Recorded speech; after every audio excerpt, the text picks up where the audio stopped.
The title of our project is Restaurant Management System. We have made a simple project which will help both the customers as well as the restaurant owners in one way or the other. Here are a few functional requirements of our project. Sign up. Customers should create an account to make use of the facilities of the website. Then we have login. Customers who already have an account should be able to log in. Add, delete, view favorites. Logged in customers should be able to add, delete, and view their favorite dishes. Then we have add, delete, or view comments. The logged in customers should be able to add ratings and comments to the respective dishes. Next, let us see the non functional requirements of our project. Usability, maintainability and reliability, performance, security, recoverability, scalability are the non-functional requirements of our project. The next topic will be about the UML diagrams. UML diagrams is based on unified modeling language with purpose of virtually representing a system. Now let's see the use case diagram of our system.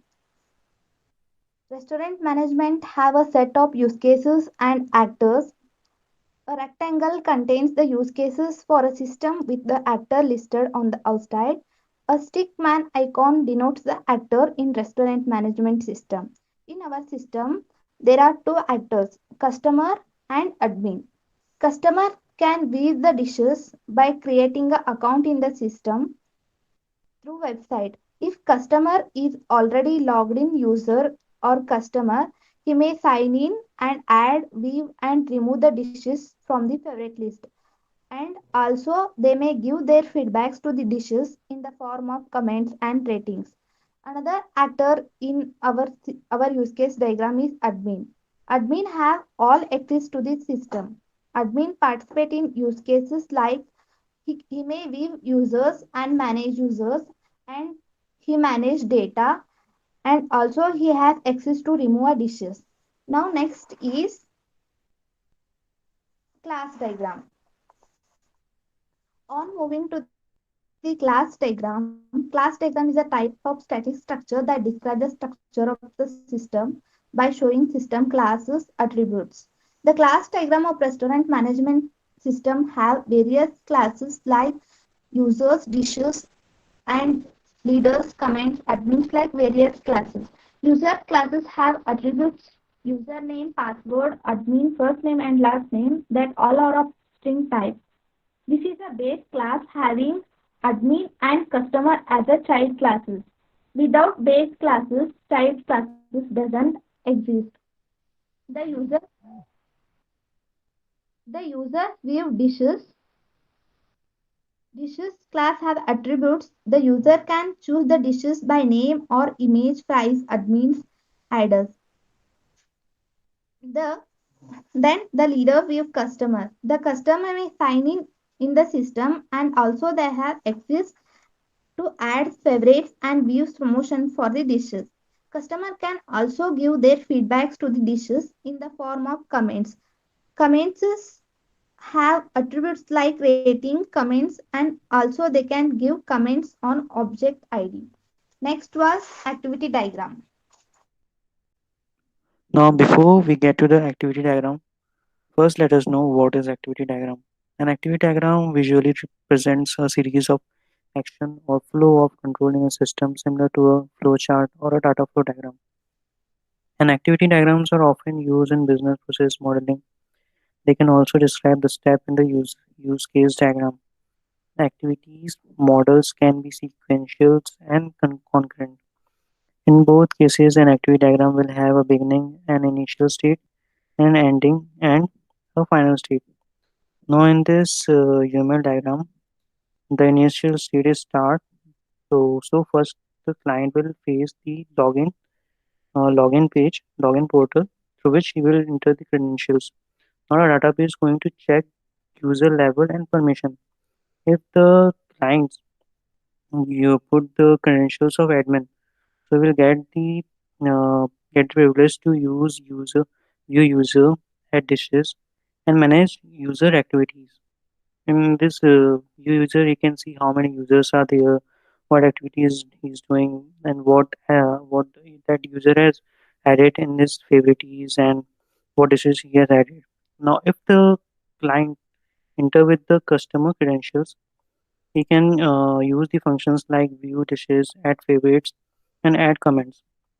In this view dishes, he can see what available what dishes are available. He can add that into favorite and put comments too. If nothing of them satisfy the conditions, the user will be uh, uh, sent to the final state, which is end. Now the next thing is sequence diagram. Before we get to the sequence diagram, let us know what is sequence diagram. Sequence diagram commonly used by developer models the interaction between object in a single user case.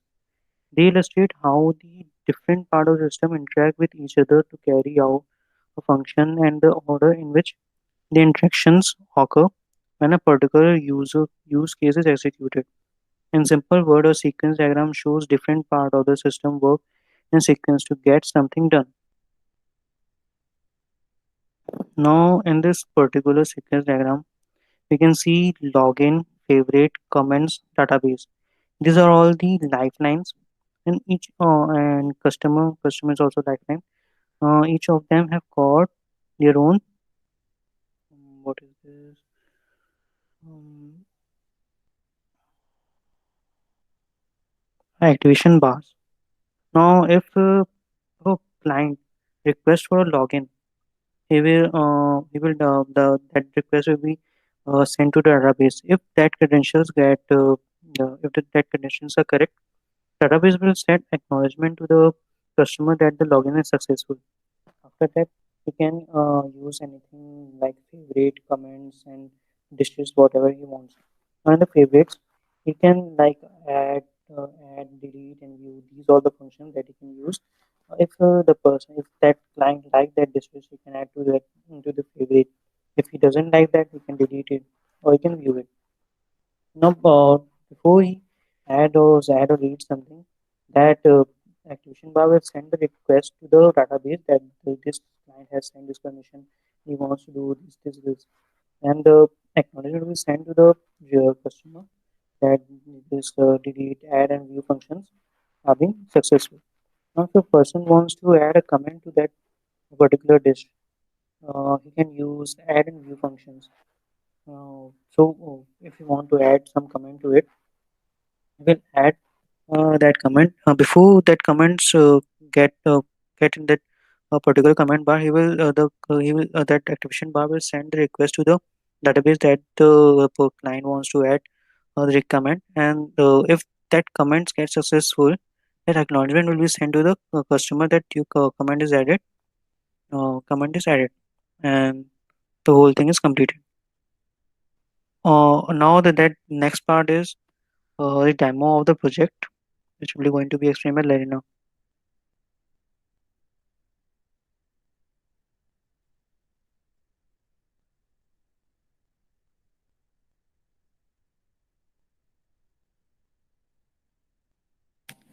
So this is the UI of our website.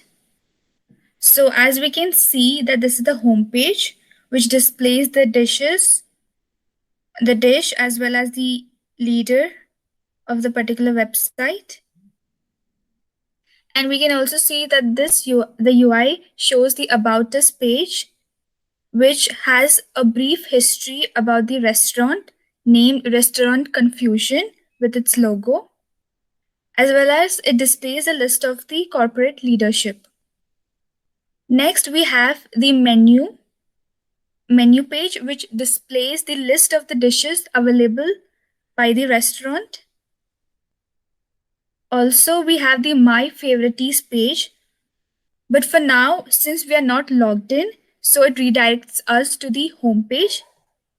And hence, we cannot view the favorites page. And we also have the contact us page so that the customer can send feedback form to the particular restaurant.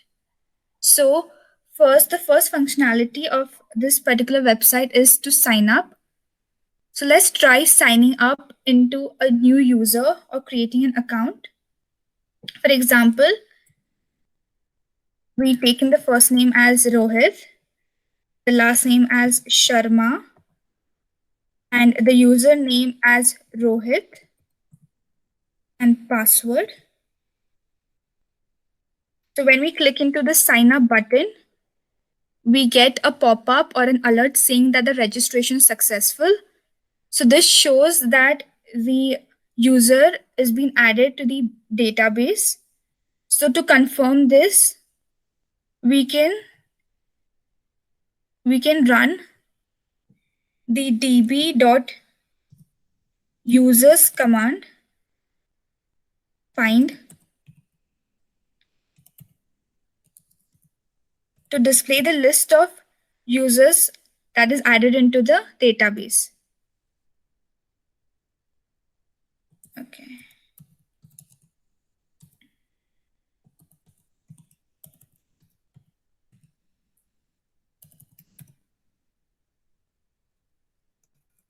So we can see over here that the list of users is being displayed, and the last user that has been entered into the website is Rohit Sharma. We can also clearly see that it does not save the password. Hence, it actually shows the hash value of the particular password. This maintains the privacy of the customer as well as it manages the login credentials of the particular website. So if we try login in through the username Rohit, verify that we have successfully signed up, we get the username displayed with the login changed to logout. So now if we click on logout, so the particular user is logged out. And again, the logout button changes back to login. So suppose we try to sign in through a different user or a customer which already has an account into the website. We can see that again the logout button is being displayed. And now when we try to access the My Favorites page, the favorites of that particular user is being displayed as shown.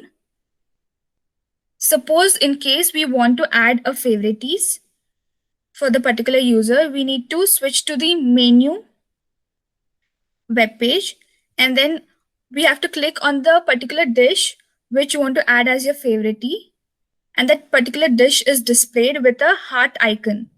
When this heart icon is clicked, it turns into blue. It means that this particular dish is being added to the favorites. And now when we look back into the favorite list, we see a new item is being added. We can also delete this particular favorite by clicking on the cross button, and the dish is being deleted from the favorites list. Also, we can delete multiple favorites. So this way a person can add, delete or view favorites through this particular website. Then suppose if we want to add a comment to a particular dish or a particular dish which is being tasted by the customer, so we could just simply click on the submit comment button for that particular dish with its rating and the comment.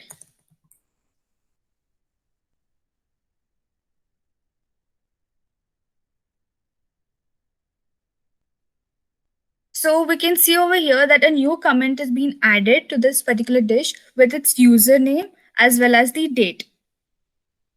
So this way we can add and display comments of a particular dish.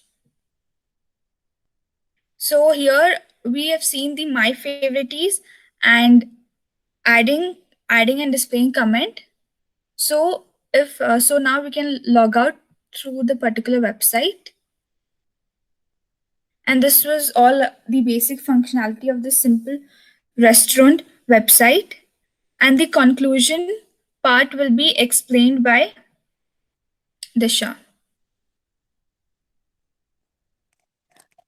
We were successfully able to execute our main functionalities. Those were login, sign up, adding and storing the favorite dishes, as well as adding and storing the ratings and comments from the customers. So, we get to know from this project that this will be very helpful for the restaurant owners, as they can improve themselves using the feedback and comments and ratings given by the customers, and be able to improve their restaurant accordingly. Thank you.